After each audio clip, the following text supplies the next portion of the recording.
අතීතයේ බුදුන් දවස සොළොස් මහා ජනපදවලේ අවන්ති ජනපදය තමයි මේ. ඒ කාලේ උදේ මේ උදේන්‍ය තමයි අගනගරය වෙලාතිය. වර්තමාන ඉන්දියාවේ උදේනිය හඳුන්වනවා හින්දි භාෂාවෙන් උජ්ජයෙන් කියලා.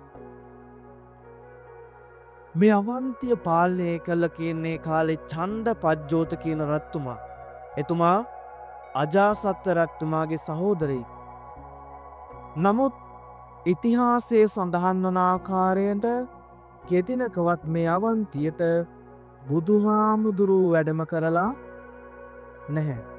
නමුත් උන්වහන්සේගේ බුදු ඇසින් බුදු නෙතින් දැතල තියෙනවා 80 මහා ශ්‍රාවකයන් වහන්සේලාගෙන් මහා කච්චායන මහරහතන් වහන්සේ නිසා මේ අවන්තිය කසාවතින් බැබලෙනවා කිය. උන්වහන්සේගේ අනුශාසනා පරිදි මේ අවන්තියේ බුදු දහම ප්‍රචාරණය කළ තියෙන සම්බුද්ධ ශාසනය පිහිටවල තියෙන්නේ මහා කච්චායන මහරහතන් වහන්සේ.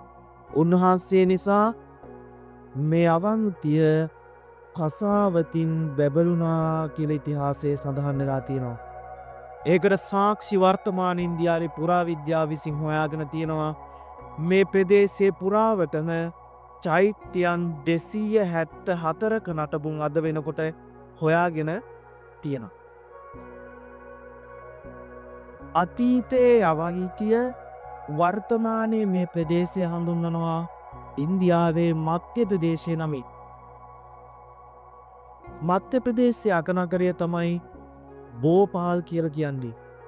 මේ කණ්ඩායම ඊයේ හන්දේ වෙවිල්ල බැස්ස දුම්රිය ස්ථානය තමයි බෝපාල් අධුනගරයේ ප්‍රධාන දුම්රිය ස්ථානය.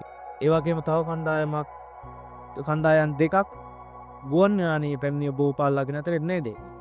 එතකොට මෙන්න මේ මධ්‍ය ප්‍රදේශයේ විශාලත්වය ගත්තොත් ලංකාවමින් 3මාරක් පමණ විශාලයි. වත්මන් ජනධානය ඉන්නවා කෝටි 7ක්. කතා කරන භාෂාවල් 16ක් පමණ තියෙනවා මේ එක ප්‍රාන්තයක් ඇතුළත. සමස්ත ඉන්දියාවේ ප්‍රාන්ත තියෙනවා ප්‍රාන්ත 28ක්. මේ ප්‍රාන්ත 28ේන වත්මන් ජනගහන ඉන්නවා කෝටි 140ක්. ලෝක වැඩිම ජනගහන ඉන්නේ කොහෙද? ඉස්සර තිබුණේ චීනය, දැන් තියෙන ඉන්දියාව. දැන් ලෝක වැඩිම ජනගහන ඉන්නේ ඉන්දියාව. කණ්ඩායමක් ආවා චෙන්නයි ඉඳලා, තව කණ්ඩායමක් ආවා දිල්ලි ඉඳලා. දිල්ලි ඉඳලා සාංචියට දුර තියෙනවා ආසන්න වශයෙන් කිලෝමීටර් වශයෙන් ගත්තොත් කිලෝමීටර බෝපාල් අගනගරයට දුර තියෙනවා දුම්රියෙන් ආසන්න වශයෙන් කිලෝමීටර් වශයෙන් ගත්තොත් කිලෝමීටර 1486ක්. එතකොට බෝපාල් වල බැලලා නැවත සාංචියට තව කිලෝමීටර 50ක් බස් රථයේ එන්න ඕන. එනකොට ප්‍රාන්ත වශයෙන් ප්‍රාන්ත 4ක් පහු කරනවා. ඒ ප්‍රාන්ත තමයි චෙන්නයි අගනගරේ ප්‍රාන්තය තමයි තමිල්නාඩු කියලා කියන්නේ. තමිල්නාඩු, ආන්ද්‍රා, තෙලංගනා, මහාරාෂ්ට්‍ර කියන ප්‍රාන්ත 4ක් පහු කරනවා මේ පස්වෙනි ප්‍රාන්තය මධ්‍ය ප්‍රදේශයේ. ඒ දැන් දිල්ලියේ ඉඳලා ඇත් එහෙමයි. දැන් මේ ප්‍රදේශවලට වඩා මේ ශාන්ති ප්‍රදේශයට ආවම මේ භූමියට ආවම ඔයත්තන්ට ලොකු වෙනසක් දැනෙනවා ඇති. නේද? ඒ මිනිස්සු වගේ නේ තින්නයි වල මිනිස්සු hina වෙන්නෙත් නෑනේ. නේ. මේ කාර්ය බහුලත්වය වැඩි ඉල්ලීත් එහෙම. ඉතින් එහෙම ඒ දේශගුණේ පවා වෙනස් වෙනවා. දැන් මේ ටිකක් සීත කාලුකනේ යන්න කියේ. එතකොට මේ ඉන්දියාව කියන්න විශාල රාජ්‍යයක්. මේ රට ඇතුළෙන්ම ඔයත්තන් රටවල් ගණනාවකට ගිහිල්ලා ගන්න අත්දැකීමක් මේ රට ඇතුළෙන් ගන්න පුළුවන්. මොකද ප්‍රාන්තුන් ප්‍රාන්තයට මේ සියල්ල වෙනස් වෙනවා. කතා කරන භාෂාව වෙනස් වෙනවා. මිනිසුන් වෙනස් වෙනවා. අඳින පළඳින ඇඳුම් වෙනස් වෙනවා. දේශගුණය වෙනස් වෙනවා. අදහන දෙයියෝ ආගම් පවා වෙනස් වෙනවා. වැඩිපුරම ඉන්නේ හින්දු ආගම අදහන පිරිස. එතකොට ඔයත්තන්ට මම ඒකයි කිව්වේ මේ රට ඇතුළෙන්ම රටවල් ගණනාවට ගිහින් ගන්න අත්දැකීම් මම මේකේ ගන්න පුළුවන්. ඔයත්තන්ට මේ ගමනින් විවිධ මිනිසුන් හම්බ වෙනවා. එතකොට ඔයත්තන් මේ දඹදිව ගමන ගිහිල්ලා ඉවර වෙනකොට දැන් මේ මධ්‍ය ප්‍රදේශය කියන්නේ ඉන්දියාවේ මැද ප්‍රාන්තය. දැන් රට මැදටත් ඇවිල්ලා ගමන අවසන් වෙනකොට ආසන්න වශයෙන් කිලෝමීටර 9000 10000 වගේ දුර ප්‍රමාණයක් ඔයත්තෝ බස් එකේ ගිහිල්ලා ඉවර කරනවා. එහෙම ගියා කියලා හිතන්න එපා. දැන් ඉන්දියාවේ භාගයක් අපි ඇවිදලා ඉන්නේ කියලා. මොකද ඉන්දියාව කියන විශාල රාජ්‍යයක්. ඔයත්කන් ගියපු තැන් සිකියමක් කරගෙන මාක් කරලා බැලුවොත් අබෑටයක් තරම්වත් ඇවිදලා නැහැ. අවුරුදු 10ක් මේ ඉන්දියාව පුරාවට එක දිගට ඇරිද්දත් ඉන්දියාව කියලා කියන්නේ බලලා ඉවර කරන්න බැරි රටක්. ඉතින් දැන් සමහර අය හිතෙන්න පුළුවන් මෙච්චර මේ දුර ප්‍රමාණයක් දිවාගෙන අපි මේ සාංචි පූජා භූමියට ආවේ ඇයිද කියලා නේද? හිතෙන්න පුළුවන් අය ඉන්නවා. ඒකට හේතුව තමයි ඔය ඇත්තන් අපිට ඉන්නෝ දෙවනි බුදුහාමුදුරුවෝ කෙනෙක්. කවුද? ඔව්. අනුබුදු මිහිඳු මහරහතන් වහන්සේ. උන්වහන්සේගේ නම කිව්ව සැනින් අපිට තව නමක් මතක් වෙනවා. ඒ තමයි සංඝමිත්තා මහරහතන් වහන්සේ. උන්වහන්සේලා දෙනමම ඉපදුන පූජනීය නගරය තමයි මේ වේදිස නුවර කියලා කියන්නේ. සහ උන්වහන්සේලා දෙනමම ලංකාවට වඩින්න පෙර වැඩයුතු ස්ථානය තමයි මේ සාංචි පූජා භූමිය කියලා කියන්නේ. මෙහි ඉඳලා තමයි උන්වහන්සේලා දෙනමම ලංකාවට වැඩම කරලා තියෙන්නේ. ලංකාවට වඩම්මන්න ප්‍රථම ජයශ්‍රී මහ බෝධීන් වහන්සේ තැන්පත් කරලා තිබුණ ගල් පාත්‍රය අදටත් මේ පූජා භූමිය ඇතුලේ තියෙනවා. පුරාවිද්‍යා සංරක්ෂණය කරලා ඔයත්තන්ට සියසින් දැක බලා ගන්න පුළුවන්. අපි මේ වන්දනා අවසානයේ පූජා භූමිය ඇතුළට ගියාට පස්සේ පූජා භූමියට යන්න ප්‍රථම අපි දැන් මේ ඉන්න විහාරය තමයි චේතියගිරි මහා බෝධි විහාරය කියලා කියන්නේ. මොකද්ද නම? චේතියගිරි මහා බෝධි විහාරය. මේ විහාර මන්දිරය ශ්‍රී ලංකා මහා බෝධි සමාගම විසින් තමයි පාලනය වෙන්නේ. ඒ කියන්නේ ශ්‍රී ලංකාවේ අපේ යට තමයි තියෙන්නේ. මේ විහාර මන්දිරය හදන්න මුල්ගල තියන්නේ 1947. ඒවකට වැඩ සිටිය හැඩිගල්ලේ පඤ්ඤාතිස්ස නායක හාමුදුරුවන්ගේ අනුශාසකත්වයේ 1947 මුල්ගල තියලා විහාර මන්දිරය හදලා ඉවර කරලා විවෘත කරනවා. 1952 නොවැම්බර් 30 තමයි මේ විහාර මන්දිරය විවෘත කරන්නේ. ඒවකට වැඩ සිටිය හැඩිගල්ලේ පඤ්ඤාතිස්ස නායක හාමුදුරුවන්ගේ අනුශාසකත්වයෙන් සහ නිදහස් ඉන්දියාවේ පළවෙනි අගමැති වන ශ්‍රී ජවහර්ලාල් නේරුතුමාගේ අතින් තමයි මේ විහාර මන්දිරය විවෘත වන්නේ. එතිසන් මේ පූජා භූමිය ඇතුලේ අංක 3 චෛත්‍ය කැණීම් කරනකොට හමු වුණ උතුම් වූ සරියත් මුගලන් මහරහතන් වහන්සේලාගේ ශාරීරික ධාතුන් වහන්සේලා එදින මේ විහාර මන්දිරය ඇතුළත නේරුතුමාගේ අතින් තැන්පත් කරලා තියෙනවා. තැන්පත් කළ එතුමා කියලා කියනවා මේ ධාතුන් වහන්සේලා අවුරුද්දට එක වතාවක් ප්‍රදර්ශනය කරන්න ඕන කියලා. දැන් මේ විහාර මන්දිරය ඇතුළත තැන්පත් කරලා තියෙන බුදු පිළිම වහන්සේ සාරානාත් බුදුරුවට සමාන ශෛලමය රංආලේපත බුද්ධ ප්‍රතිමා වහන්සේ නම මේ පිළිමේ තැන්පත් කළ තියෙන ආසනය ඇතුළත රං කරඬුවක් තුල ධාතුන් වහන්සේලා තැන්පත් කරලා තියෙනවා. නමුත් අද නම් ඔය අක්කන්ට ධාතුන් වහන්සේලා දකින්න පුළුවන් කමක් ලැබෙන්නේ නැහැ. ඒකට හේතුව තමයි අවුරුද්දට එක අවස්ථාවේ ධාතුන් වහන්සේලා ප්‍රදර්ශනය කරන්නේ. ඒ සෑම වසරකම නොවැම්බර් මාසේ අවසාන සතියේ සෙනසුරාදා සහ ඉරිදා කියන දවස් දෙකේ. මොකද ඒ වගේ දවසක තමයි විහාර මන්දිරය විවෘත කරලා තියෙන්නේ. එදිනට පමණයි මහජන ප්‍රදර්ශනය සඳහා ධාතුන් වහන්සේලා උඩුමාලයට වඩම්වන්නේ. ඒ කාලෙ වෙනකොට නම් ලංකාවේ අය මෙහෙ ඉන්නේ නැහැ. මොකද මෙහෙ සීත කාල පටන් ගන්න නිසා. හැබැයි විශේෂය එනවා වියට්නාම්, ජපන්, තායිලන්ත, මියන්මාර්, සිංගප්පූරු, මැලේසියා, බුරුම කියන මෙන්න මේ බෞද්ධ රටවල් වල අය ගියා ඉන්නයි මේ හැමෝම මේ උත්සවයට සම්බන්ධ වෙනවා. අපි ඔය ඇත්තන්ට අවස්ථාව ලබලා දෙනවා. ධාතුන් වහන්සේලා වැඩ සිටින සූදු කුටි ආසන්නයට ගිහිල්ලා නලල බිම තියලා වන්දනා කරන අවස්ථාව අපි ලබලා දෙනවා. වන්දනා කළා එක වටක් ප්‍රදක්ෂිනා කරන්න පුළුවන්. ඒ ප්‍රදක්ෂිනා කරනකොට මේ පිළිමයට පිටුපසින් තවත් විශේෂ ආසනයක ධාතුන් වහන්සේලා ප්‍රදර්ශනය කරන අවස්ථාවේ තැන්පත් කරන කරඬුව ඔයකන්ට දැක බලා ගන්න පුළුවන්. ඒ කරඬුව ඇතුලේ ධාතුන් වහන්සේලා නැහැ. කරඬුව පමණයි තියෙන්නේ. ඊට පස්සේ අපි ධාතුන් වහන්සේලා වන්දනා කරගෙන පූජා භූමිය ඇතුළට යනවා.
මෙතනින් යට මේකට සඩි 10ක් වල දාලා තියෙනවා. මෙතනින් උඩ තිබිලා තියෙනවා අඩි 42ක්. අඩි 42ක් කියනකොට මේ තොරණටත් වඩා උසයි. උඩ තිබිලා තියෙන මෙන්න මේ වගේ සිංහ මූණු හතරක්. ඒ සිංහ මූණු හතරක් පහළ කෞතුකාගාරය අද තියලා තියෙනවා. මේ කුළුණ එක් කාලයකදී ජමින්දාර්වරයෙක් විසින් කඩලා අරගෙන ගිහිල්ලා තියෙනවා උප්මෝලක සවි කර දන්න. ඒක පුරාවිද්‍යාවෙන් කොටස් හොයාගෙන ඇවිල්ලා අන්නර පීඨිකාවේ තැන්පත් කරලා තියෙනවා. මේ කුළුවෙන් අරන් ගිහපු කොටස් වලින් කොටස් දෙක. ඒකෙන් තමයි කියන්නේ මේක හොඳට තියෙන කාලේ අඩි 52ක් උසට තිබුණා කියලා. මෙන්න මේ කුළුණ මෙන්න මෙතන සෙල්ලිතිය සඳහන් කරලා තියෙනවා. මේ තියෙන බ්‍රාහ්මී අකුරු මේක පරිවර්තනය කරලා තියෙනවා. මේකෙත් පැහැදිලි ෆොටෝ පහල කෞතුකාගාරය කියලා තියෙනවා. ඒක පරිවර්තනය කරලා තියෙන මෙහෙමයි. මාගේ එකම ප්‍රාර්ථනාව සම්බුද්ධ ශාසනයේ চিරාත් කාලයක් පවතීවා යන්නයි. එසේ පවතින්නට නම් ඔබතෝ සංඝයා සමගියෙන් සිටිය යුතුය. කවුද මේ ඔබතෝ සංඝයා කියලා කියන්නේ?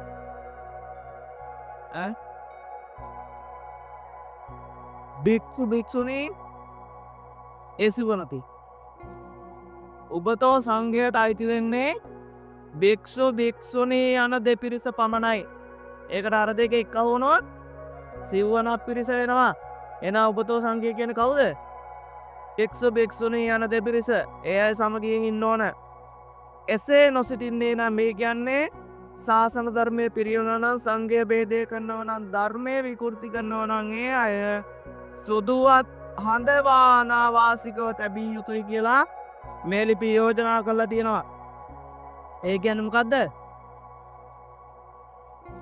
සුදුවක් හඳවා කියන එකේ අදහස ඒක තමයි. ඔය ඇත්ත දැකලා තියෙනවා කුළු දරුවෙක් ශාසනයට පූජා කරනකොට අවසානට අන්දන ගිහි ඇඳුමක්.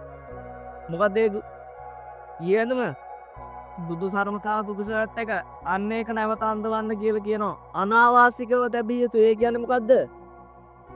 හැකීක්මනින් ආවාසයෙන් නැත්තම් පන්සලෙන් එයාලා පිටමං කරලා යවන්න කියලා කියනවා. ඒක කියන්නේ භික්ෂු භික්ෂුණී යන දෙපිරිසට මිසක් ගියෝ ඇත්තන්ට නෙමෙයි. ගියෝ ඇත්තන් කිසිම කෙනෙක්ට අයිතියක් නැහැ මේ හාමුදුරු කෙනෙක්ගේ සිවුරට අත තියන්න. මොකද ඒක දරාගෙන ඉන්න කෙනා තමයි ඒකේ තියෙන අමාරුකම දන්නේ. මේක පොරවන්න හැමෝන්ටම පිනක් නෑ. පින තියෙන තන් ඉඳී ඊට පස්සේ යයි. සමහර අය කියනවා අපි මොකේටද වඳින්නේ? සිවුරට වඳිනවා නම් කඩවල් වල ඕන තරම් සිවුරු තියෙනවා. ගෙදර ගෙනලා තියාගත්ත වෙන්දා ප්‍රශ්නයක්ද? මතක තියාගන්න කඩේ තියෙනකොට සිවුරක් වෙන්නේ නැහැ. ඕවට කරන්න වෙනම විනය කර්ම තියෙනවා. විනය කොටසක් වෙනම දේශනා කරලා තියෙනවා. ඒව කරාට පස්සේ තමයි ඒක චීවරයක් බවට පත් වෙන්නේ. ඒවා ඔයත්තන්ට කියවන්නවත් බෑ. ඒ පොත් සම්පූර්ණයෙන්ම පාලියෙන් තියෙන්නේ. ඒකයි මං කිව්වේ මේක පොරවන්න පිනක් තියෙන්න ඕනෙමයි. මං කියන්නේ හාමුදුරු වැරදි කරන්නේ නැහැ කියලා.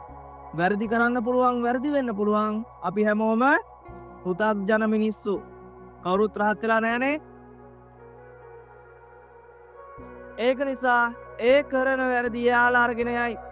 අපි ඒවට අත දාන්න ගිහිල්ලා නිකන් සව්පුරව ගන්න අවශ්‍ය වෙන්නේ නැහැ. හැබැයි අවාසනාවකට මේ කාරණා තුනම අද ලංකාවේ සිද්ධ වෙනවා. මොකද කාරණා තුන? ශාසන ධර්මයේ පිරියවනවා, සංඝයා භේදය කරනවා, ධර්මය විකෘති කරනවා. මොකද මෙන්න හේතුව මෙන්න මේ නීති අද වර්තමානයේ ක්‍රියාත්මක නැති සමයක ක්‍රියාත්මක වුණා නම් ඒව සිද්ධ වෙන්නේ නැහැ. එසේ කළ විට මාගේ ධර්මු පුරන් වසනාතෙක් සිටිනාතයකින් මේ ඉරහඳ පවතිනාතෙක් සම්බුද්ධ ශාසනය චිරාත් කාලයක් පවතිවි කියලා මේ සෙල්ලිතිය අවසන් කරලා තියෙනවා. බලන්න එහෙනම් අශෝක රජතුමා අතීතයේ සිටියත් අනාගතය ගැන දැකලා තියෙනවා. බලන්න අර සිංහ මූණු හතර දිහා.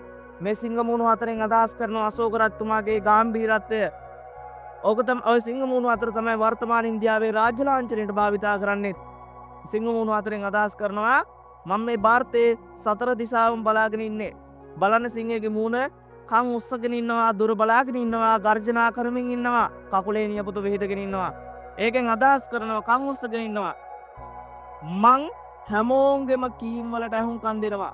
දුර බලාගෙන ඉන්නවා. ඒකෙන් අදහස් කරනවා මං තීරණ ගන්නේ දුර බලලා මිසක් ළඟ බලලා නෙමෙයි. ගර්ජනා කරමින් ඉන්නවා. ඒකෙන් අදහස් කරනවා මගේ නීතිය කාටත් එකයි.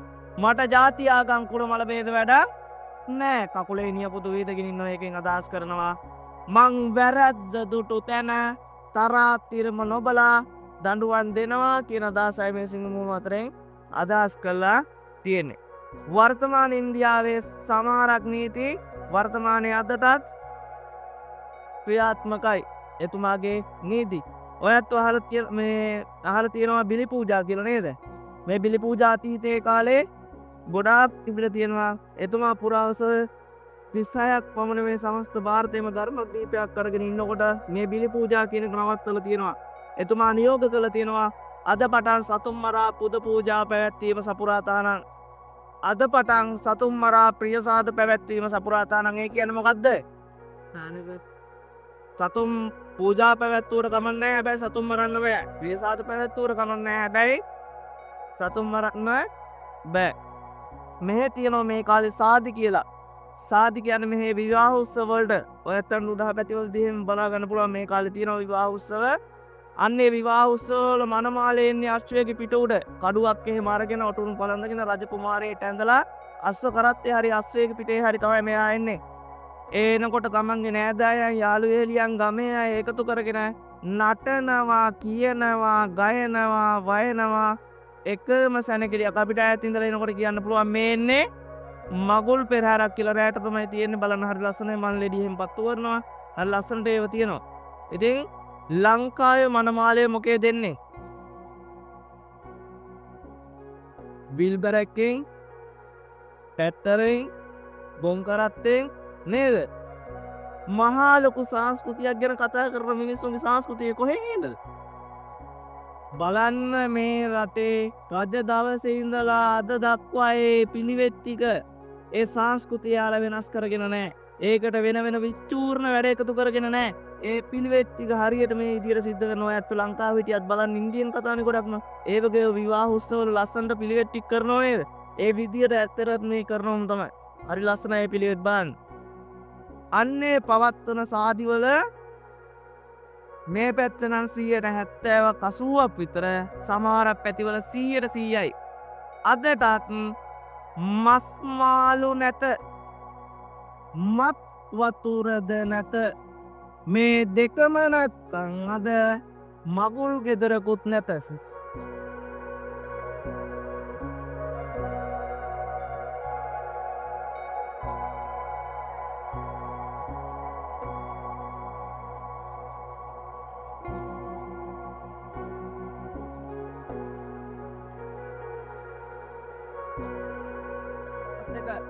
පුරා විද්‍යාව කියනවා හොඳට තියෙන කාලේ මේ අඩි 52ම තනිගල් කුළුණක් විදියට තමයි තිබිලා තියෙන්නේ. සම්පූර්ණ අඩි 52ම තනිගල් කුළුණක් විදියට තමයි තිබිලා තියෙන්නේ. මොකද අනිත් තැන්වල යාලේ කුළුණු පරීක්ෂණ කරලා තියෙනවා.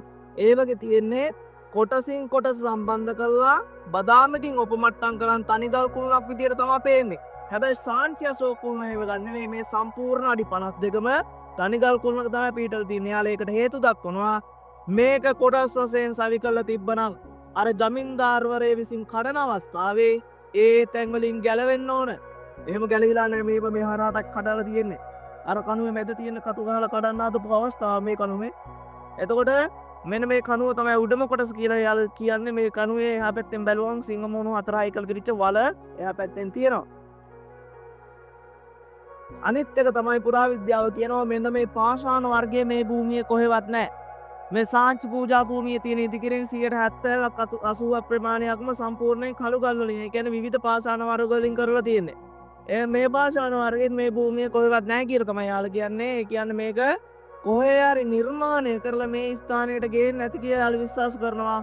එහෙම ගෙනාවත් මේ අඩි 52ක් උස ටොංගානක් බර මේ ගල් කුල්ල මේ ස්ථානයේ ඉන්දිය කොහොමද කියන එක අදටත් පුරා විද්‍යාවට හිතා ගන්න බෑ. එතකොට බලන්න එහෙනම් අතීතයේ තාක්ෂණය ඊටාම දියුණු මට්ටමේ තිබිලා තියෙනවා.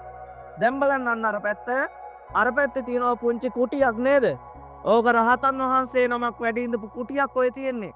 සම්පූර්ණයෙන්ම කළු ගල් වලින් තියෙන්නේ. ඕක අශෝක රජතුමා විසින් හදපු කුටියක් නෙවෙයි, නිර්මාණයක් නෙවෙයි. ඕක ගුප්ත කාලේ රජවරු විසින් හදපු කුටියක් තමයි ඔය තියෙන්නේ. වහලක් තියෙන කළු ගල් ඇලි වලින්. දැන් ඔය පුරා විද්‍යාව කරපුවා එහෙම ඉන්නවනම් ඔය කැටයන් දැක්ක ගමන් දන්නවා මේ මොන යුගයේද කියලා. ඔය ඇත්තන්ට එච්චර දුරට අවශ්‍ය වෙන්නේ නැහැ. වහින කාලේට හරි ලස්සනයි. ඔය කටාරම් වලින් ලස්සනට වතුර වැක්කිරනවා දෙපැත්තෙන්. ඇතුලෙන් තියෙනවා පුංචි කාමරයක්, එළියෙන් තියෙනවා පුංචි ආලින්දයක්.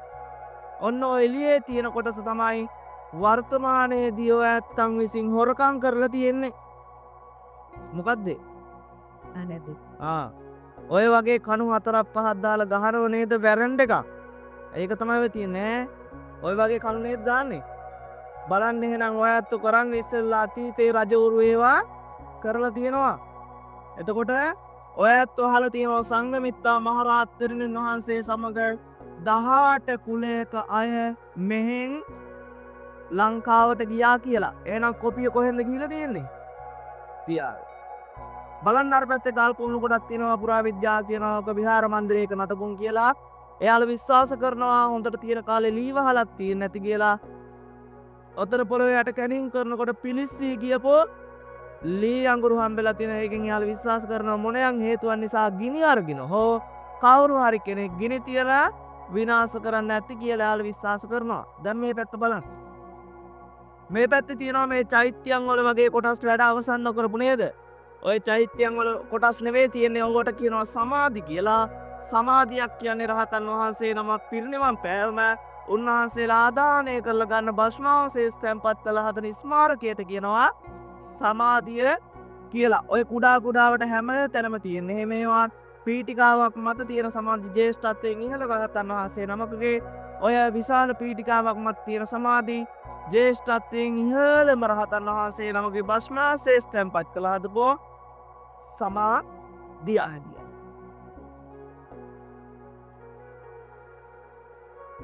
මේ ස්ථානයේ අතීතය හඳුන්වලා තියෙනවා චේතිගිරි කියන නමින්. චේතිය කියනවා මෙන්න මේ ප්‍රධාන චෛත්‍යයට, ගිරි කියනවා අපි ඉන්න මේ කඳු මුදුනට. මේ කඳු උසින් මීටර 91ක් පමණ උසයි. කන්ද නිසා ගිරි කියන නම හැදුනා, චෛත්‍ය නිසා චේතිය නම හැදුනා, චේතිගිරි බවට පත් වුණා.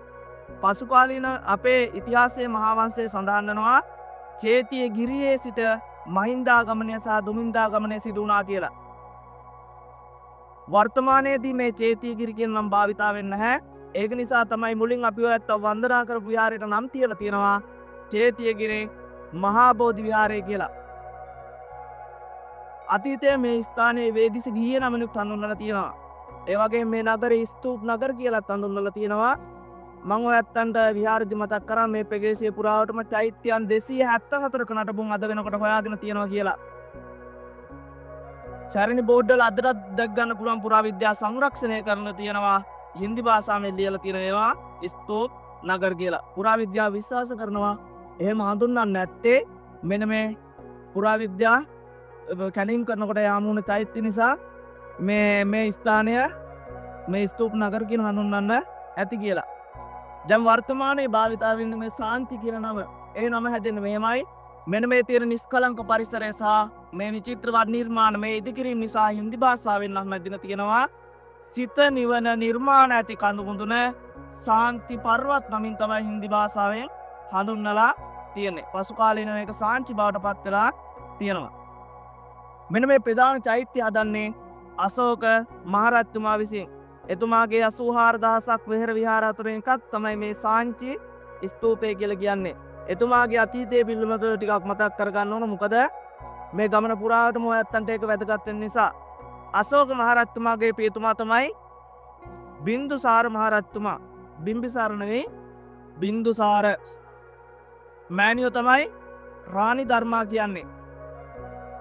බින්දුසාර මහරජතුමාගේ පියතුමා තමයි චන්ද්‍රගුප්ත අධිරාජ්‍ය නැත්තම් චන්ද්‍රගුප්ත මෞර්ය කියලා කියන්නේ.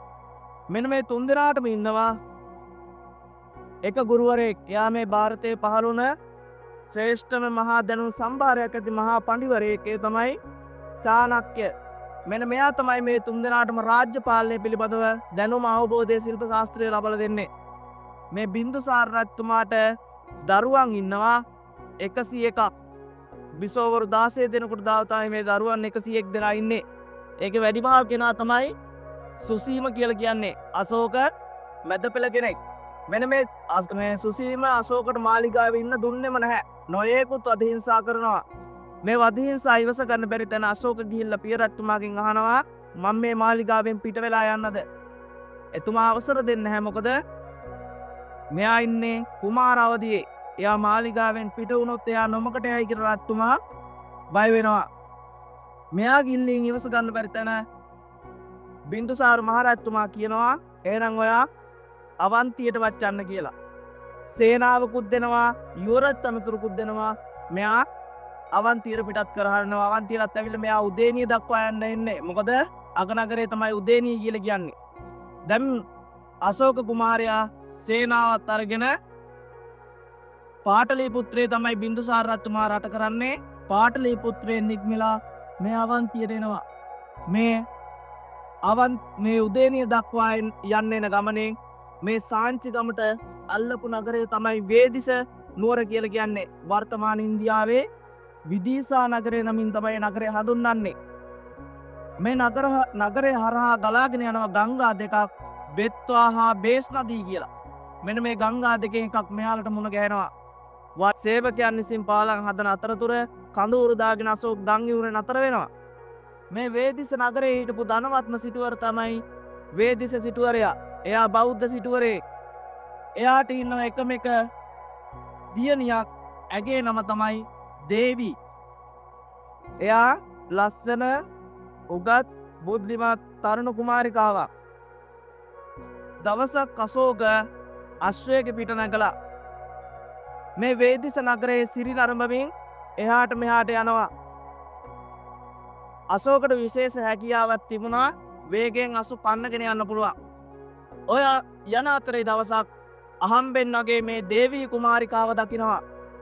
දැන් දෙන්නම ඉන්නේ තරුණ අවදියේ. අශෝකට මේ දැක්ක පමණින් ඇය ගැන පිතක් පහළ වුණා කියලා සඳහන් කළා තියෙනවා. පිත ගියතර මගේ දෙන්න ප්‍රේම සම්බන්ධතාවයක් ඇති කරගත්තා. මේක දැනගන්නවා වේදිස් සිටුවරයා. ඒ අශෝක ගැන තොරතුරු හොයනවා. මෙයා දැනගන්නවා මේ ඉන්නේ රජකුමාරේ. එයා මේ දෙන්නගේ කැමැත්තට ඉඩ දෙනවා. ඒ විතරක් නෙවෙයි දෙන්න විවාහ කරලා දෙනවා මේ වේදිස නගරයේදීම. ඒ විවාහ වෙන අවස්ථාවේ අශෝක ජෛනාගමේ කෙනෙක්. දේවී කුමාරිකාව බෞද්ධ කුමාරිකාවක්. මං ඔයත්තන්ගෙන් අහන්නේ ඔයත්තන්ගේ පවුල්වල දරුවෙක් වෙනත් ආගමක දරුවෙක් සමග විවාහ වුණොත් ඔයත්ත මොකද කරන්නේ? වර්තමානයේ නම් ඕක නැති වෙලා තියෙන්නේ. අතීතයේ ඕක තිබ්බනේ නේද? මොකද කරන්නේ? උඹ මගේ මරණටවත් එන්න එපා කියයි. නේද? මේ වත්තේ හතර කොනේ පස්සත් පා ගන්න එපා කියලා එළවල දාන්නේ නේද? එහෙම වෙලා නැහැ. මේ දෙන්න ලස්සනට විවාහ ජීවිතේ මෙහි ඉඳන් ගත කරලා තියෙනවා. දැන් අශෝකට යන්න ආපු ගමනත් අමතක වෙලා කොහෙ යන්නේ ආවේ? උදේනි දක්වා යන්න ආවේ. තව කිලෝමීටර් 208ක් යන්නත් තියෙනවා. හැබැයි එයා උදේනි යගනගරය කරගෙන මෙහෙ මාලිගා හදාගෙන මෙහෙ ඉඳන් මේ අවන්තිය පාලනය කරලා තියෙනවා. ඉතිහාසයේ සඳහන් වෙනවා ඒ කාලේදී කෝලහලයක් පැවතුනා කියලා. අන්නේ කෝලහලය එක මනුෂ්‍ය ඝාතනයක් කර නැතුව මෙයා නැවැත්තුවා කියලා ඉතිහාසයේ සඳහන් වෙලා තියෙනවා. කාලය ගෙවිලා යනවා. මේ දෙන්නට දාව දරුවන් දෙදෙනෙක් උපදිනවා. මිහිඳු කුමාරයා සංගමිත්තා කුමාරිකා උපදින්න මේ නගරයේදී. තව එක් දරුවෙක් ගැන සඳහන් කරලා තියෙනවා උජ්ජයන් කියලා. එයාගේ ඉතිහාසයේ තොරතුරක් කොහෙවත් සඳහන් කරලා නැහැ. මෙන්න මෙහෙම දරුවෙක් හිටියා කියලා නම පමණක් සඳහන් කරලා තියෙනවා. දවසක් පීරත්තුමාගේ මාලිගාවෙන් පණිවිඩයක් එනවා. හැකි ඉක්මනින් සේනාවත් අරගෙන එහෙට එන්න කියලා. දැන් මෙයාට යන්න බෑ. ඇයි ඒ? එයා මාලිගාවට නොදන්නවා විවාහයක් සිදු කරගෙන ඉන්නේ. විවාහය සිදු කරගත්තා දේවී කුමාරිකාව එක්කරගෙන යන්න බෑ. ඇයි ඒ? නෑ එයා අඩු කුලේගෙන සිටු කුලේනේ. එයා එක්කරගෙන ගියොත් අනිත් අයගේ මදහිංසා නිමිත්තිය මෙයා හොඳ ආකාරවම දන්නවා. මෙයා මහා කල්පනාවක ඉන්නවා. දේවී කුමාරිකාව කියන්නේ බුද්ධිමත් කුමාරිකාවක්. එතුමිය කියනවා ඔබතුමා මෙහෙන් පිට වෙලා යන්න. මගෙන් ඒකට කිසිම බාධාවක් නෑ. හැබැයි යනවනම් මේ දරුවන් දෙදෙනත් එක්කරගෙන යන්න ඕන.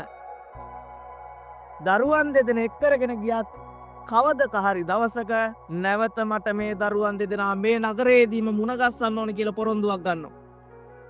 අශෝක කුමාරයන් මේ පොරොන්දුව දේවී කුමාරිකාවට දීලා දරුවන් දෙදෙනයි සේනාවයිත් අරගෙන මෙහෙන් පිට වෙලා පාටලිපුත්‍රයට නැවත යනවා. ඒ යනකොට පියරත්තුමා මිය පරලෝ ගිහිල්ලා මාලිගාව ඇතුළේ එකම කාලගෝට්ටියයි දරුවන් 101ක් අතරේ රජකම බෙදෙන්නේ කොහොමද කියලා.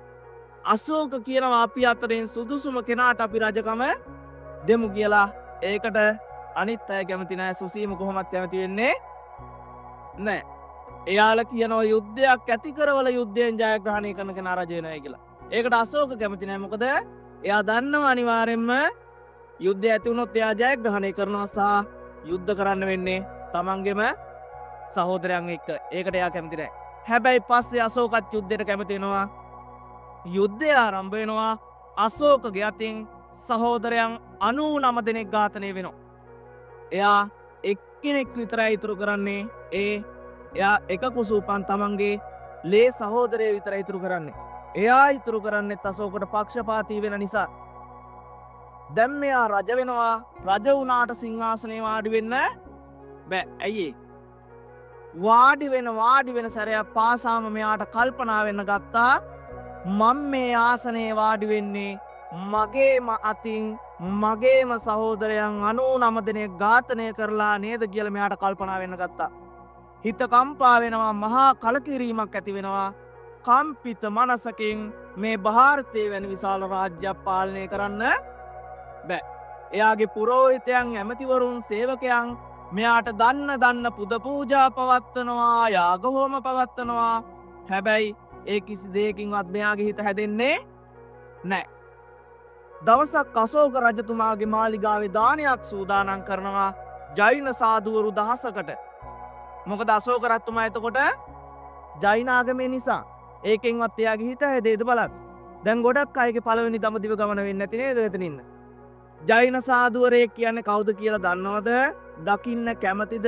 විස්තර දැනගන්න කැමතිද? මම මෙතනින් ඉඳන්ම එක්කෙනෙක් පෙන්නලා විස්තර කියලා දෙන්න. දකින්න කැමතිද? කැමති නේ. හැබැයි එක කොන්දේසියක්. ජෛන සාධුවරයෙක් කියන්නේ කවදාවත් රෙදි අඳින්නේ නැත. ඇඟේ නූල් පොටක් කරන්නේ. දැන් දකින්න කැමතිද? බරණැසට ගියාට පස්සේ බරණැස පන්සලට අල්ලපු ඇටේ තියෙන ලොකු ජෛන පන්සලක්. ඒකේ ලොකු ඉතිහාස කතාවක් තියෙනවා. ජෛන සාධුවරයෙක් කවදාවත් ආහාර ගන්න වෙලාවට පොළොව සමග ස්පර්ශ වෙන්නේ නැහැ. බංකුවක් තියලා බංකුවට නැගලා හිටගෙන තමයි ආහාර ගන්නෙ. ඒකත් පිගානකට නෙමෙයි මෙහෙම අත් දෙකට. කන්න මේ මාපට ඇඟිලි දෙකෙන් මෙහෙම කර කර. බත් බෙදන්නෙත් අත් දෙකට. එළවලු බෙදන්නෙත් අත් දෙකට. රොටි එහෙම කෑලි කඩලා තමයි අත් දෙකට බෙදන්නේ. මෙහෙම කනකොට මෙහෙමකින් බිමට වැටෙනවා. එතකොට අනුගාමිකයන් යාල පිරිසුදු කරලා තමයි යන්නේ. පොළොවෙන් යට හැදෙන කිසිම ආහාරයක් කන්නේ අල ලූණු කැරට් ඔයල් જાති කිසි දෙයක් කන්නේ. එතකොට කොණ්ඩේ හැදෙනකොට කපන්නේ ඇදලා තමයි උගුල්ලන්නේ. මේ රැවුල කපන්නේ ඇදලා උගුල්ලන්නේ. පරම අවිහිංසාවාදී. පාරේ යනකොට මොනර පිල්මිටිය වගේ එකක් තියෙනවා. ඒක එල්ලගෙන නැත්නම් කරේ තියාගෙන යන්නේ. මෙහෙම අතු ගන්නවා කූඹියම දැක්ක ගමන් එහෙම කරගෙන තමයි යන්නේ. ඔයත් ඔය නිගන්ට කියලා කියනව නේද? ගෙවල් වල ඉන්න ළමයින්ටත් ඉටි ගමන් කෑ ගහන්නේ නිගන්ටෙක් වගේ ඉන්න නැතුව නේද? මොකක් හරි දාගන්නේ කියලා කියනව නේද? ඒකේ අදහස නැත්තම් තේරුම දන්නවද? ඈ නිගන්ට කියන එකේ අදහස නැත්තම් තේරුම තමයි කෙලෙස් ගැටවලින් නික්මුණා කියන අදහස. ඔගේ කොටස් දෙකක් ඉන්නවා. එකක් සේතම්බර සහ දිගම්බර කියලා. කට්ටියක් රෙදි අඳිනවා, කට්ටියක් අඳින්නේ නැහැ. අඳින්න නැති තමයි උසස් දෙස්සල ගන්නෙ. මේ උත්සවවල වලට මේ පොලිමට එනවා. වර්තමාන ඉන්දියාවේ මේ දැනටත් අදටත් එහෙමයි ඉන්නවා. සමහර කෙනෙක් ඔයත්තන්ට උඩහපැතිවලදී හම්බ වෙන්න පුළුවන්. ඔය ජෛනාගම අදහන බැතිමතුන් විශාල පිරිසක් මේ ಭಾರತේ නැත්තම් මේ ඉන්දියාවේ අදටත් ඉන්නවා. ඔය ජෛනාගම කියන්නේ ඉන්දියාවේ තියෙන පැරණිම ආගමක්. ඒක කොච්චර පැරණිද කියනවා නම් අපේ බුද්ධ ආගමටත් වඩා පැරණි ජෛනාගම. හරි. මෙන්න මේ වගේ සාධුවරු දහසකට තමයි මාලිගාවේ දානේ සූදානම් කරන්නේ. දැන් මේ වගේ 1000ක් මාලිගාවේ හා මෙහා යනකොට මොනතරම් සුන්දර දර්ශනයක් තියෙන්නේ නැද්ද? මේ දර්ශනය දැකලා එතුමාගේ අර කලකිරිච්ච හිත තවත් කලකිරිලා තියෙනවා. මොකද එතුමා මෙහෙ ඉන්න කාලේ දේවී කුමාරිකාවගෙන් බෞද්ධ ආගම පිළිබඳව ඉගෙනගෙන තියෙනවා ටික. එතුමා නියෝග කරනවා හැකි ඉක්මනින් මෙයාලට දානේ දීලා මෙහෙන් පිට කරලා යන්න තියාගන්න එපා කියලා. ඒ ඉන්න අතරේ තමයි නිග්‍රෝධ පොඩි හාමුදුරුවෝ පාරේ වඩින දර්ශනය දකින්නේ. උන්වහන්සේ මාලිගාවට වඩම්මල උන්වහන්සේගෙන් පද 4 ගාථා ශ්‍රවණය කරනවා.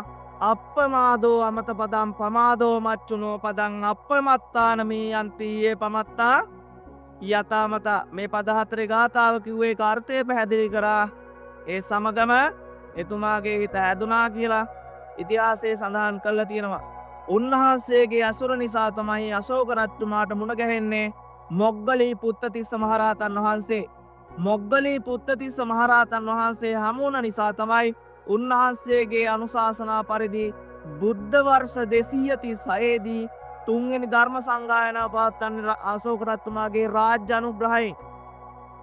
ඒකෙන් පසුව තමයි ලංකාව ඇතුළු රටවල් 9කට බුදුදහම ප්‍රචාරණය වෙන්නේ. 84000ක් ධර්මස්කන්ධය වෙනුවෙන් 84000ක් වෙහෙර විහාර මේ ಭಾರತයේ පුරා මිදි වෙන්නේ තුන්වෙනි ධර්ම සංගායනාවෙන් පස්සේ. මෙන්න මේ කාරණා සියල්ල යන අතරේ අශෝක රජතුමා ගිහිල්ලා මොග්ගලී පුත්තතිස්ස මහරහතන් වහන්සේගෙන් අහනවා මට දැන් ශාසනික අයිතියක් තියෙද කියලා. උන්වහන්සේ කියන ඔබතුමා ශාසනයට මෙතරම් සේවාවක් කළත් ඔබතුමාට ශාසනික අයිතියක් නැහැ කියලා. මොකද ශාසනික අයිතිය ලබා ගන්න නම් තමන්ගේ ලෙයින් උපන් දරුවෙක් ශාසනයට පූජා කරන්න ඕන. අන්න ඒක නිසා තමයි මිහිඳු කුමාරයා හා සංඝමිත්තා කුමාරිකාව ශාසනයට පූජා කරන්නේ.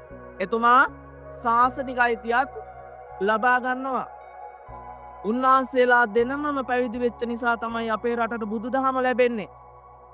ඒ වගේම ජයශ්‍රී මහා බෝධීන් වහන්සේ ලැබෙන්නේ. ලංකාවේ භික්ෂු සහ භික්ෂුණී යන ශාසන දෙකම ආරම්භ වෙන්නේ උන්වහන්සේලාගේ වැඩමවීමෙන්. ලංකාවට වැඩිම ධාතුන් වහන්සේලා පිරිසක් හමු වෙන්නේ උන්වහන්සේලාගේ වැඩමවීමෙන්. මේ සියලු කාරණා සිද්ධ වෙන්නේ තුන්වෙනි ධර්ම සංගායනාවෙන් පස්සේ. එදා අශෝක රජතුමා කුමාර අවදියේදී මාලිගාවෙන් පිට වෙලා මේ අවන්තියට ආවේ නැත්තම් මේ වේදිස නගරයේදී දේවී කියන කුමාරිකාව හමු වුණේ නැත්තම් අද අපිට බුදුදහමක් තියනවද? එහෙනම් අපි මොන තැනකද නේද? එහෙම වෙනවද? එහෙම වෙන්නේ නැහැ. සබහා ධර්මය කියන්නේ හරි අපූර්ව දෙයක්.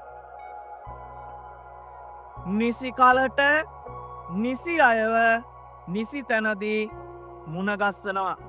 හරි. එහෙනම් දැන් අපි මෙතන ඉඳලා මේ පුරාවිද්‍යා ස්ථාන මේ විචිත්‍රමත් නිර්මාණ ගැන කතා කරමින් ඉස්සරහට යනවා. දැන් ඉස්සරහට වාඩිලා ඉන්න කට්ටියටත් හිටගෙන ඉන්න වෙන නිසා තව පොඩ්ඩක් ඒ කට්ටිය වාඩි කරලා තියන්නම් ඈ. ඔය ඉන්න අතරදිම මම මේ චෛත්‍ය විස්තරය කියනවා චෛත්‍ය දිහා බලා ගන්න. බලන්න මේ චෛත්‍යයට ඇතුල් වෙන්න දිසා හතරට දොරටු හතරක් තියෙනව නේද? ඒක අපේ පැරණි චෛත්‍ය කලාවල එක් අංගයක්. ඒක අපිට බලා ගන්න පුළුවන් අනුරාධපුරයට ගියාම රුවන්වැලි මාසයේ ජේතවනේ අබේගිරිය මේ පැත්තෙන් කිරිවෙහෙර වගේ විශාල පැරණි චෛත්‍ය ළඟට ගියාම මේ දිසා හතරට දොරටු හතර තියෙනක බලා ගන්න පුළුවන්. දැන් මේ චෛත්‍යයට ඇතුල් වෙන්නත් දිසා හතරට දොරටු හතරක් තියෙනවා. මේ තමයි දකුණු පිවිසුම. අර පැත්තෙන් තියෙනවා නැගෙනහිර පිවිසුම. අපි ආවේ උතුරු පැත්තෙන්. මේ පැත්තෙන් තියෙනවා බස්නාහිර පිවිසුම. අතීතයේ මෙන්න මේ දකුණු පිවිසුම තමයි ප්‍රධාන දොරටුව බවට පත් වෙලා තියෙන්නේ. ඒක අපි දැනගන්නවා අන්න අර තියෙන අශෝක ස්තම්භයෙන් සහ මේ දොරෙන් ඇතුළු වෙනකොට දෙපැත්තෙන් තියෙනවා පියගැට පෙළවල් දෙකක්. මෙන්න මේ වර්තමාන චෛත්‍යවල වගේ පේසාවලු දකින්න පුළුවන් කමක් ලැබෙන්නේ නැහැ. ඒකත් ඔය අපේ පැරණි චෛත්‍ය කලාවල එක් අංගයක් තියෙන්නේ වටේට ඇවිදින්න පුළුවන් ප්‍රදක්ෂිණා පතයක්. ඒකත් රුවන්වැලි මාසයේ ජේතවනේ අබේගිරිය මේ පැත්තෙන් කිරිවෙහෙර වගේ විශාල චෛත්‍ය ළඟ පේසාවලු නැහැ. තියෙන්නේ වටේට ඇවිදින්න පුළුවන්. ඕකට අපි කියනවා ප්‍රදක්ෂිණා පතේ කියලා. වර්තමානයේදී ඔය නැත්තම් අර කප්රුක බලන්දන්න කියලා නගින්න ඕන ඔය ස්ථානයේට. පහළ ඉඳලා මේ ප්‍රදක්ෂිණා පතේට උස තියෙනවා අඩි 14ක්. ප්‍රදක්ෂිණා පතේ තියෙන අර ගරාදී වැට උසයි අඩි 4ක්. ප්‍රදක්ෂිණා පතේ ඉඳලා අන්න උඩ පේන හතරස් කොටුව ගාවට උස තියෙනවා අඩි 54ක්. වටේ විස්කම්බේ අඩි 120යි. වර්තමාන චෛත්‍යවල වගේ කොත් වහන්සේ නමකුත් දැක් ගන්න පුළුවන් කමක් ලැබෙන්නේ නැහැ. තියෙන්නේ යෂ්ටියක් මත ඡත්‍ර තුනක්. ඕකට අපි කියනවා මරිනිකාව කියලා. මේක වෙන විදිහකට ඇයි නේද? කියන්නේ මොකද්ද? මරිනිකාව. ඡත්‍ර තුනෙන් අදහස් කරනවා බුද්ධ, ධම්ම, සංඝ කියන ත්‍රිවිධ රත්නය. ඈත ඉඳලා එන අය අතීතයේ හිටපු අය දන්නවා මම මේ වන්දනා කරන්න යන්නේ උතුම් වූ බුදුරජාණන් වහන්සේගේ ශාරීරික ධාතුන් වහන්සේලා තැන්පත් කළ තියෙන චෛත්‍යයක් කියලා යාලා දන්නවා. මොකද ඡත්‍ර තුනක් තියෙන චෛත්‍යවල ඇතුළත තැන්පත් කරලා තියෙන්නේ බුදුහාමුදුරන්ගේ ශාරීරික ධාතුන් වහන්සේලා. තනි ඡත්‍රයක් තියෙන චෛත්‍යවල තැන්පත් කරලා තියෙන්නේ මහරහතන් වහන්සේලාගේ ධාතුන් වහන්සේලා. අර තියෙන්නේ තේප චෛත්‍යයක්. මම පැහැදිලි විස්තරයක් කරනවා ඉස්සරහ තියෙනවා පැහැදිලි. ලයික් ඇටි ටෙලියානේ විස්තර කරන්න. දැන් බලන්න මේ ගර්භය දිහා. ගර්භය අර පැත්තෙන් බලනකොට තියෙනවා කළු ගලක් වගේ ඇවිල්ලා නේද? ওই කළු ගලක් නෙවෙයි තියෙන්නේ බදාමයක්. මුලින්ම චෛත්‍ය පස්වලින් හදලා ඒකේ ආරක්ෂාවට කළු ගලෙන් ආවරණය කරලා ඒකෙත් ආරක්ෂාවට බදාමකින් ඔපමට්ටම් කරලා තියෙනවා. අර පැත්තෙන් බලනකොට තැනින් තැන දකින්න පුළුවන් කමක් ලැබෙන්නේ නැහැ. ඒකට හේතුව තමයි කාලයක් සමග විනාශ වෙලා ගිහිල්ලා. දැන් මේ දකුණු පිවිසුමේ ඉතල බස්නාහිර පිවිසුමට යනකම් පොඩ්ඩක්වත් දකින්න පුළුවන් කමක් ලැබෙන්නේ නැහැ. ඒකට හේතුව තමයි පුරාවිද්‍යා කැණීම් වලට මේ කොටස් ගලවලා ඉවත් කරලා තියෙනවා. හැබැයි කොපමණ පුරාවිද්‍යා පරීක්ෂණ කරත් අදටත් මේ චෛත්‍ය ඇතුළත තැන්පත් කරලා තියෙන ධාතුන් වහන්සේලා එළියට වැඩමීමක් සිදු කරලා නැහැ. ඒ කියන්නේ අදටත් මේ චෛත්‍ය ඇතුළත ධාතුන් වහන්සේලා වැඩ තිබෙන කස්සිය. සමස්ත භාරතයේම අශෝක රජතුමා විසින් උදිකරවපු චෛත්‍යයන් අතුරේ චෛත්‍යයක් දැකගන්න පුළුවන් නම් දැකගන්න පුළුවන්කම ලැබෙන්නේ මේ සාංචි ස්තූපය පමණයි. මොකද අනිත් තැන්වල තියෙන ඒවා විවිධ ආක්‍රමණ නිසා විනාශ කරලා දාලා තියෙනවා. ඒ වගේ තියෙන නටබුන් පමණයි. තාජ් මහල් බලන්න ගියට කවුරුවත්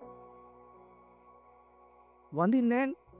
ඔයත් නිකමට හිතන්න මේ චෛත්‍ය හදපු දවසේ ඉඳලා අද දක්වා ඊ 1000ක් වන්දනා කරලා ඇද්ද?